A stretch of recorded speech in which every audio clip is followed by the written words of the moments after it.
दुनिया में हर रोज अरबों रुपए की तस्करी होती है, लेकिन सबसे खतरनाक और दिमाग हिला देने वाली तस्करी होती है हवाई अड्डों के रास्ते। मुंबई का छत्रपति शिवाजी महाराज इंटरनेशनल एयरपोर्ट, जहां हर दिन लाखों यात्री गुजरते हैं, वहीं उनके बीच घूमते हैं ऐसे तस्कर जो कस्टम अधिकारियों की आंखों में धूल झोंककर करोड़ों का सोना देश के अंदर ले आते हैं। आज हम नेटफ्लिक्स की सुपरहिट सीरीज तस्करी के सारे एपिसोड को पूरा डिस्क्राइब करने वाले हैं। कहानी की शुरुआत होती है एयरपोर्ट कस्टम्स डिपार्टमेंट से। नए assistant commissioner Prakash Kumar charge संभालते हैं। उन्हें पता चलता है कि एयरपोर्ट का सिस्टम अंदर से टीच चुका है और कई भ्रष्ट अफसर सीधे तौर पर चौधरी सिंडिकेट से मिले हुए हैं। इस बड़े रैकेट को तोड़ने के लिए प्रकाश कुमार फैसला करते हैं एक ऐसी स्पेशल टास्क फोर्स बनाने का जिसमें सिर्फ ईमानदार और निलंबित अफसरों को वापस लाया जाएगा। एयरपोर्ट पर लगातार हो रही सोने की तस्करी और अपने ही महकमे में छिपे विभीषणों से परेशान होकर नए असिस्टेंट कमिश्नर प्रकाश कुमार समझ जाते हैं कि सीधे सच्चे रास्ते से इस सिंडिकेट को तोड़ना नामुमकिन है। सिस्टम के अंदर के भ्रष्ट अफसरों को बाईपास करने के लिए प्रकाश कुमार एक गुप्त और स्पेशल एंटी स्मगलिंग स्क्वाड बनाने का फैसला करते हैं। इस स्क्वाड को लीड करने की जिम्मेदारी सौंपी जाती है अर्जुन मीना को। यहां एंट्री होती है हमारे लीड कैरेक्टर अर्जुन मीना की, एक सख्त और तेज तर्रार कस्टम्स सुपरिंटेंडेंट। अर्जुन मीना जानता है कि सोना कैसे लाया जाता है।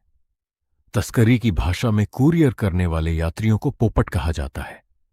ये वो मासूम या लालची लोग होते हैं जिन्हें कुछ पैसों के बदले बैग में छिपाकर सामान लाने के लिए इस्तेमाल किया जाता है। जब प्रकाश कुमार अर्जुन मीना को इस मिशन की कमान सौंपते हैं और अपनी मर्जी से टीम चुनने की छूट देते हैं, तो अर्जुन सिस्टम में मौजूद बड़े बड़े ओहदेदारों को चुनने के बजाय दो ऐसे अफसरों के नाम मांगता है जिन्हें महकमे ने किनारे करके सस्पेंड कर रखा था। रवि एक ऐसा जमीनी ऑफिसर है जिसकी एयरपोर्ट के ग्राउंड स्टाफ, लॉडर्स, सफाई कर्मचारियों और कुरियर वालों के बीच जबरदस्त पकड़ और गुप्त सूचना नेटवर्क है। उसे एक झूठे रिश्वत के केस में फंसाकर सस्पेंड कर दिया गया था क्योंकि वह चौधरी सिंडिकेट के एक बड़े कुरियर तक पहुंचने ही वाला था। मिताली एक ब्रिलियंट सर्विलांस और डेटा एनालिस्ट ऑफिसर है। एक्सरे स्कैनर की इमेज देखकर या पैसेंजर की प्रोफाइलिंग करके पलक झपकते ही झूठ पकड़ लेना उसकी खासियत है। सीनियर अफसरों की अवैध सिफारिशों को न मानने और उनके आदेशों की अवहेलना करने के जुर्म में उसे सस्पेंड करके डिपार्टमेंटल इंक्वायरी बैठा दी गई थी। तस्कर मेटल डिटेक्टर्स और एक्सरे मशीनों को चकमा देने के लिए कैसे कैसे अजीब और शातिर तरीके अपनाते हैं। लैपटॉप की बैटरी, लैपटॉप खोलकर बैटरी की जगह सोने की पतली प्लेट्स लगा देना, ट्रॉली बैग के हैंडल्स, ट्रॉली बैग के खोखले एल्यूमिनियम पाइप्स के अंदर सोने की छड़ें डालना, केमिकल पेस्ट गोल्ड, सोने को पिघलाकर लिक्विड पेस्ट बनाना और कपडीडीडीएचओ की सिलाई या बैग की लाइनिंग में लगा देना। भारत के कस्टम्स डिपार्टमेंट की हलचल दिखाने के साथ साथ हमारी मुलाकात होती है उस मास्टरमाइंड से जो दुबई और मिडिल ईस्ट की खाड़ी देशों अल डेरा में बैठकर पूरे भारत में सोने के अवैध सिंडिकेट को चलाता है। राजीव चौधरी उर्फ बड़ा चौधरी। बड़ा चौधरी कोई साधारण अपराधी नहीं है। उसने अपना ठिकाना भारत से दूर अल्डेरा के एक बेहद आलीशान, अति सुरक्षित प्राइवेट विला में बना रखा है। वह अंतर्राष्ट्रीय सीमाओं हवाई जहाज से सोने की तस्करी का ऐसा नेटवर्क चलाता है जिसकी जड़ें एशिया से लेकर यूरोप तक फैली हुई हैं। इस काले साम्राज्य में बड़ा चौधरी अकेला नहीं है। उसकी पत्नी है बिनीता चौधरी, जो एक पूर्व मॉडल रह चुकी है। बड़ा चौधरी और उसकी पत्नी भारत के कानून और पुलिस की पहुंच से दूर विदेश में एक बेहद हाई प्रोफाइल लाइफस्टाइल जीते हैं। उनका ठिकाना किसी आम अपराधी का अड्डा नहीं, बल्कि एक 7 स्टार लग्जरी रिजॉर्ट जैसा है। इस पूरे खेल का कंट्रोल रूम भारत में नहीं, बल्कि खाड़ी देश के शहर अल्डेरा में है, जहां बड़ा चौधरी बैठकर पूरे नेटवर्क को कंट्रोल करता है, लेकिन अल्डेरा से सोने को भेजना और भारत के अंदर सुरक्षित लैंड कराना आसान काम नहीं है। और यही काम संभालती है अल्डेरा में बैठी 3 लोगों की ये खतरनाक तिकड़ी। अन्ना सेठ अल्डेरा का सबसे बड़ा और शातिर सिंडिकेट पार्टनर, सुरेश अन्ना सेठ का सबसे भरोसेमंद और राइट हैंड मैन। सुरेश का काम अल्डेरा के ऑपरेशंस को जमीनी स्तर पर एग्जीक्यूट करना है। सीरीज में दिखाया गया है कि सुरेश अपनी पत्नी की गंभीर बीमारी के इलाज के पैसों के लिए इस दलदल में फंसा है। राहुल सिंडिकेट का तीसरा मुख्य मोहरा। यह तिकड़ी अन्ना सेठ, सुरेश और राहुल अल्डेरा में बैठकर सोने की सप्लाई की उस डोर को थामे हुए हैं जिसे ये सिंडिकेट की ऑक्सीजन कहते हैं। अब बात आती है कि जब अल्डेरा से सोना भारत पहुंचता है तो उसका क्या होता है।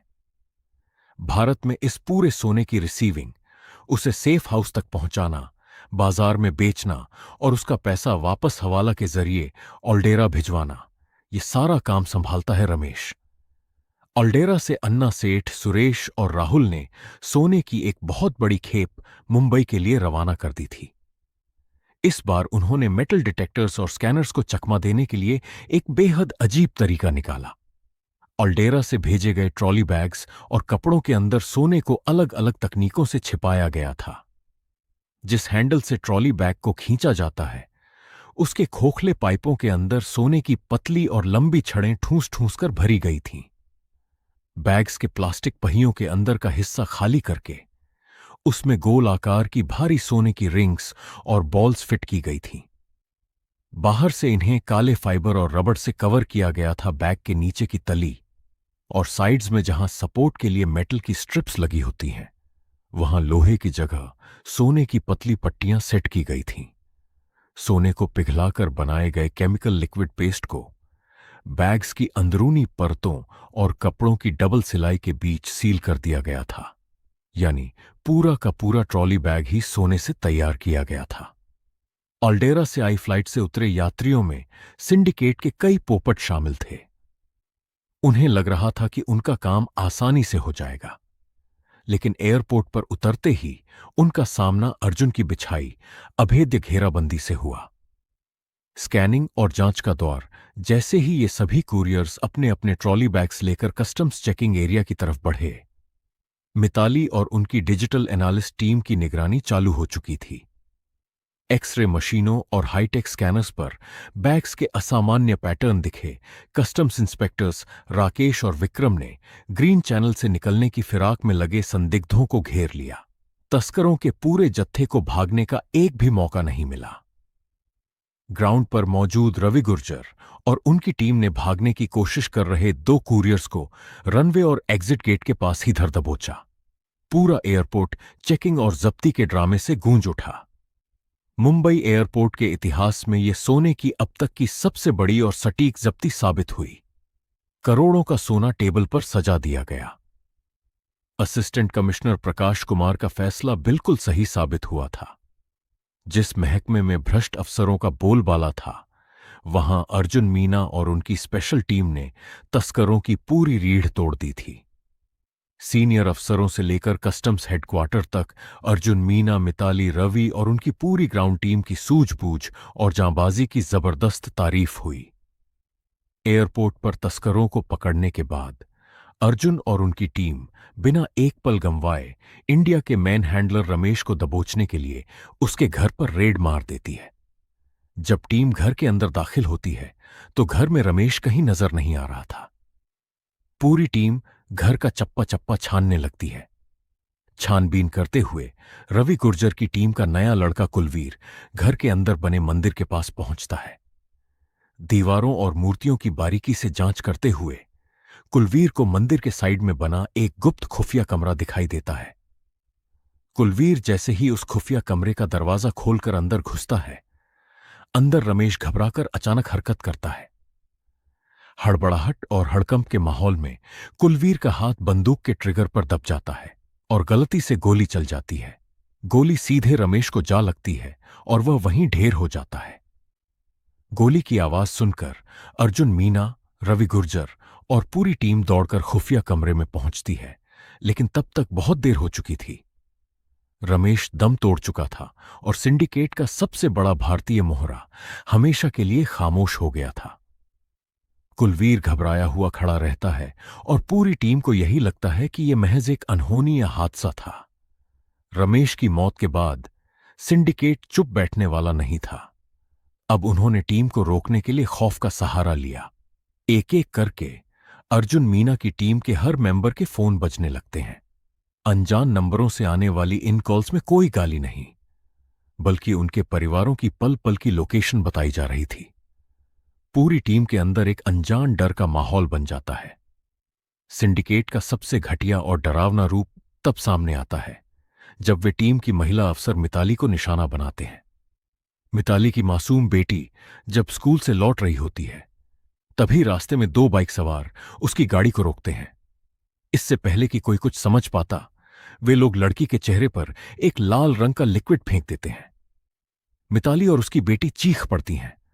उन्हें लगता है कि वह तेजाब है, लेकिन तभी उनमें से एक तस्कर ठंडे दिमाग से हंसते हुए कहता है, घबराओ मत, इस बार तो यह सिर्फ मिर्च का पानी था। लेकिन अगर अर्जुन मीना और तुम्हारी टीम ने अल्डेरा के रास्ते में दोबारा टांग अड़ाई, तो अगली बार यह पानी नहीं, असली तेजाब होगा। इसी खौफ और तनाव के बीच असिस्टेंट कमिश्नर प्रकाश कुमार और अर्जुन एक बंद कमरे में मीटिंग करते हैं। प्रकाश कुमार अर्जुन से कहते हैं कि किसी भी मिशन से बढ़कर उनके अफसरों और उनके परिवारों की जान है। अर्जुन भी इस बात को समझता है। दोनों मिलकर तय करते हैं कि फिलहाल के लिए टीम पूरी तरह से शांत हो जाएगी और अब किसी पोपट को नहीं पकड़ेंगे, ताकि तस्करों का ध्यान भटक जाए और टीम के परिवारों पर से खतरा टल सके। अगले ही दिन वही दो लड़के जो चमड़े के जैकेट्स और बैग्स में सोना छिपाकर लाए थे, बेफिक्र होकर एयरपोर्ट के बाहर निकलने लगते हैं। सिंडिकेट को पूरा यकीन था कि धमकी काम कर चुकी है और कस्टम्स की टीम अब डर कर चुप बैठ गई है। वे दोनों तस्कर लड़के जानबूझकर एयरपोर्ट पर ड्यूटी पर मौजूद रवि गुर्जर के पास से गुजरते हैं। वे जानते थे कि टीम को हाथ न उठाने की सख्त हिदायत मिली है। इसी अकड़ में वे रवि को देखकर भद्दे इशारे करने लगते हैं, हंसते हैं और ताना मारते हैं। रवि गुर्जर, जो पहले से ही अपने साथियों और बच्चों पर हुए हमले की वजह से अंदर ही अंदर घुट रहा था, इस खुलेआम बेइज्जती और उकसावे को बर्दाश्त नहीं कर पाता। उसका सब्र का बांध टूट जाता है। रवि कानून, वर्दी और प्रकाश कुमार के शांत रहने के आदेश सब कुछ भूल जाता है। वह एक लड़के का कॉलर पकड़ता है और एयरपोर्ट परिसर में ही उन दोनों तस्कर लड़कों की ताबड़तोड़ धुनाई शुरू कर देता है। ये बात बड़ा चौधरी के अहंकार और सिंडिकेट की साख पर बहुत बड़ा थप्पड़ थी। विदेश में बैठा बड़ा चौधरी बौखला उठता है। उसे लगता है कि अगर एक मामूली कस्टम्स ऑफिसर ने उनके गुंडों को इस तरह पीटा और वे चुप रह गए, तो तस्करी की दुनिया में उनका खौफ हमेशा के लिए खत्म हो जाएगा। बड़ा चौधरी बिना कोई वक्त गंवाए अपने भारतीय नेटवर्क अन्ना और सुरेश को सीधा हुक्म देता है, रवि गुर्जर की यह गुस्ताखी उसकी आखिरी गलती होनी चाहिए। रवि गुर्जर एयरपोर्ट की घटना के बाद अपने घर लौटता है। वह थका हुआ था और उसे अंदाजा भी नहीं था कि सिंडिकेट इतनी जल्दी और इतना खौफनाक पलटवार करेगा। रात के अंधेरे में जब पूरा इलाका सो रहा होता है, बड़ा चौधरी के भेजे हुए हथियारबंद गुंडे रवि के घर को चारों तरफ से घेर लेते हैं। तस्करों के गुंडे रवि को संभलने का एक मौका भी नहीं देते। वे रवि पर गोलियां बरसा देते हैं। गोलियों की आवाज से पूरा घर गूंज उठता है। रवि फर्श पर खून से लथपथ होकर गिर पड़ता है। रवि गुर्जर की शहादत की खबर मिलते ही पूरी कस्टम्स टीम और प्रकाश कुमार सन्न रह जाते हैं। अपने सबसे निडर और बेबाक साथी को इस तरह खोने के बाद अर्जुन मीना अंदर से पूरी तरह टूट जाता है, लेकिन उसका यह दुख कुछ ही पलों में बेहद खतरनाक गुस्से में बदल जाता है। जब रवि का शव घर पर रखा होता है और सब शोक में डूबे होते हैं, तभी कुलवीर छुपकर फोन पर बात करने लगता है। उसकी इस संदिग्ध हरकत को देखकर अर्जुन की पैनी नजर उस पर पड़ती है और अर्जुन को तुरंत कुलवीर पर गहरा शक हो जाता है। यहां से कहानी में जो ट्विस्ट आता है वह सच में रोंगटे खड्डे कर देने वाला है। अर्जुन के दबाव और पुलिस की सख्ती के बाद यह तो साफ हो जाता है कि कुलवीर इस पूरी साजिश का एक मोहरा है। लेकिन कहानी का असली और सबसे बड़ा सस्पेंस यहां लॉन्च होता है। एक ऐसा मास्टर स्ट्रोक जो पूरी कहानी को पलट कर रख देता है। स्क्रीन पर दिखाया जाता है कि बड़े चौधरी को एक गुप्त नंबर से कॉल आता है, या वह किसी से एक छिपी हुई जगह पर मिलता है। और यहां जो चेहरा सामने आता हेबड़े चौधरी का, वह सीक्रेट खबरी और सबसे बड़ा सपोर्टर कोई और नहीं बल्कि प्रकाश कुमार है। वही कुमार जिसे सब हेड मान रहे थे। प्रकाश, जो कस्टम्स का एक भ्रष्ट अधिकारी है, बड़े चौधरी को हरी झंडी देता है। वह आश्वासन देता है कि अब तुम फिर से माल भेजो, मैं अपनी पोस्टिंग का फायदा उठाकर माल को बिना किसी रुकावट के आराम से क्लियर करवा दूंगा। अर्जुन को खुफिया जानकारी मिलती है कि माल लाशों वाले ताबूतों में आ रहा है। लेकिन बड़े चौधरी को भनक लग जाती है कि अन्ना की टीम का मेंबर मुकेश खबरी निकला है। वह मुकेश को निपटा देता है और ऐन वक्त पर तस्करी का तरीका बदलकर माल को एक्सपोर्ट होने वाले फर्नीचर में छिपा देता है। अर्जुन की टीम ताबूतों को चेक करती है और खाली पाकर उलझ जाती है। लेकिन अर्जुन का ध्यान भटकता नहीं। उसे शक होता है कि यह सिर्फ ध्यान भटकाने की चाल थी और असली माल कहीं और है। जब उसकी नजर फर्नीचर के कार्गो पर पड़ती है तो वह उसे नीचे गिराकर तोड़ता है और भारी मात्रा में तस्करी का सोना बरामद होता है। जब सोना निकलता है तो प्रकाश बात को दबाने और मना करने की कोशिश करता है। लेकिन अर्जुन और टीम के सामने उसका भांडा फूट जाता है कि कस्टम्स का ही अपना अफसर तस्करों से मिला हुआ था। अंत में प्रकाश पकड़ा जाता है, तस्करी का बड़ा रैकेट ध्वस्त होता है और अर्जुन व उसकी कस्टम्स टीम की बड़ी कामयाबी के साथ वाहवाही होती है। इसी के साथ खत्म होता है किस्सों का यह सिलसिला और अंत होता है इस वेब सीरीज का।